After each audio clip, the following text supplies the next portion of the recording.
Ukai dam દક્ષિણ ગુજરાતની જીવાદોરી સમાન છે. ઉકાઈ ડેમના પાણીના કારણે ખેડૂતો સદ્ધર બન્યા છે અને લોકોને શુદ્ધ પીવાનું પાણી મળી રહેતું હોય છે. ચાલુ વર્ષે દક્ષિણ ગુજરાતને પાણી પહોંચાડતા ઉકાઈ ડેમની કેનાલો રિપેર કરવા માટે 2 મહિના સુધી પાણી વિતરણ બંધ કરવાનું સિંચાઈ વિભાગ દ્વારા નક્કી કરવામાં આવ્યું છે. નવસારી શહેરમાં ઉકાઈ ડેમના સિંચાઈ વિભાગની જે કેનાલો મારફતે તળાવો ભરીને શહેરને પાણી પહોંચાડવામાં આવતું હોય છે અને ખેડૂતો પણ તેના પર નિર્ભર હોય છે. ત્યારે હાલ જો વાત કરીએ તો હાલ ખેડૂતો જે ધરો રોપણી કરી રહ્યા છે ત્યારે પાણીની ખૂબ જ જરૂર પડતી હોય છે. ત્યારે આવા સમયે જે આ કેનાલ રિપેરિંગ કરવાની જે કામગીરી હાથ ધરવામાં આવી છે અને પાણીનો જે પ્રવાહ છે અને જથ્થો તે બંધ કરવાનો અને જે અમુક સમય અંતરે આપવાનો જે નિર્ણય કરવામાં આવ્યો છે, જેને લઈને ખેડૂતો માટે એક મુશ્કેલીનો જે સામનો કરવો પડે તેવું છે અને એક માથાનો દુખાવો સમાન છે. કારણ કે ધરો રોપણી કરતી વખતે તેને સતત પાણી મળવું તે ખૂબ જરૂરી છે. ત્યારે નવસારી જિલ્લાના ખેડૂત સમાજના પ્રમુખ એવા પિનાકીન પટેલે વિગતવાર માહિતી આપી હતી અને કયા પ્રકારનું જે નુકસાન થઈ શકે છે તે ખેડૂતોને તે બાબતે માહિતી આપી હતી. તો ચાલો જાણીએ. ખાસ કરીને જે ઉકાઈ અને કાકરાપાર એ 2 જળાશય દ્વારા ખેડૂતોને જે કેનાલ દ્વારા નહેર દ્વારા પાણી આપવામાં આવે, પરંતુ છેલ્લા 1-1.5 દાયકાથી જે કેનાલ રિનોવેશન અથવા તો નવીનીકરણ માટે જે કામ થાય, એક તો ગુણવત્તા વગરના કામ થાય અને 45 દિવસનું ડિક્લેરેશન કરે અને પછી કામ પૂર્ણ ન થતાં એ વધારે દિવસ બી લંબાય. હવે આવા સંજોગોની અંદર દક્ષિણ ગુજરાતના 2 મહત્વના પાક ડાંગર અને શેરડી, તો શેરડીની બી રોપણી ચાલુ છે.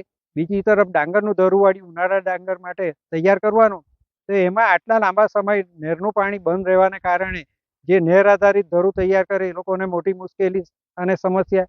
કેમ કે ધરું નાખ્યા પછી પહેલાં શરૂઆતમાં 3-4 પિયત એને બીજા ત્રીજા દિવસે જરૂર પડે, બાદમાં 4-5 દિવસે જરૂર પડે.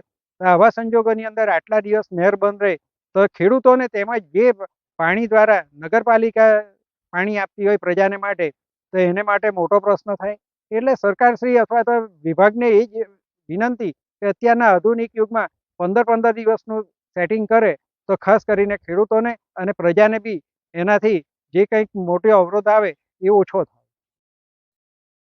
ત્યારે સિંચાઈ વિભાગના જે મુખ્ય કાર્યપાલક ઇજનેર એવા રાહુલ ઉપાધ્યાય વિગતવાર માહિતી આપી હતી અને કેનાલનું કામ કેટલા સમયની અંદર પૂર્ણ થશે અને કઈ રીતના કેનાલની જે કામગીરી છે તે કરવામાં આવી રહી છે અને ખેડૂતોને કયા સમયે અને ક્યારે કયા તાલુકાના ખેડૂતોને કયા સમયે પાણી મળશે તેની પણ માહિતી રાહુલ ઉપાધ્યાયે આપી હતી. આપણા દક્ષિણ ગુજરાતની ઉકાઈ કાકરાપાર સિંચાઈ યોજનામાં દર વર્ષની જેમ આ વર્ષે પણ કેનાલ ક્લોઝરમાં કેનાલ નવીનીકરણના અને સ્ટ્રક્ચર નવીનીકરણના કામો હાથ પર લેવામાં આવેલ છે. જે અન્વયે ઇજાદારશ્રીઓને પૂરતો સમય મળી રહે તે માટે દર વર્ષની જેમ આ વર્ષે પણ સેમ એટલે કે 37 દિવસનો કેનાલ ક્લોઝરનો સમયગાળો નક્કી કરવામાં આવેલ છે. જે અન્વયે 11 ડિસેમ્બરથી 16 જાન્યુઆરી સુધી નવસારી, સુપા અને ગણદેવી તાલુકાના ખેડૂત મિત્રો માટે કેનાલ ક્લોઝર રહેશે. જ્યારે ચીખલી અને વલસાડ જિલ્લાના ખેડૂત મિત્રો માટે 11 ડિસેમ્બરથી લઈને 3 ફેબ્રુઆરી સુધી કેનાલ ક્લોઝર રાખવાનો સમયગાળો નક્કી કરવામાં આવેલ છે. જે અન્વયે તમામ હોદ્દેદારોશ્રીઓને, મંડળીના ખેડૂતોને અને સર્વે નગરપાલિકાઓને પત્ર લખીને જાણ કરવામાં આવેલ છે.